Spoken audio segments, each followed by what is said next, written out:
Ang ibig sabihin ng "This rally has no permit" ay, ayon kay MMDA General Manager Nicolas Torre III, ang pagtitipon ng mga miyembro ng Iglesia ni Cristo, INC, sa EDSA People Power Monument noong June 30 ay walang permit mula sa lokal na pamahalaan at wala ring koordinasyon sa mga awtoridad bago ito isinagawa.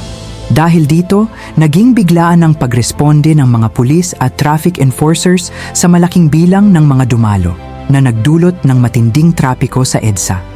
Gayunman, sinabi rin ng mga awtoridad na irerespeto nila ang karapatan ng mga tao sa mapayapang pagtitipon, kaya pinairal ang maximum tolerance habang pinamamahalaan ang seguridad at daloy ng trapiko. Sa madaling salita, ang pahayag na "This rally has no permit" ay nangangahulugang hindi dumaan sa karaniwang proseso ng pagkuha ng permit at pakikipag-ugnayan sa mga awtoridad ang rally. Ngunit pinili pa rin ng pulisya na pangasiwaan ito ng maingat upang maiwasan ang kaguluhan.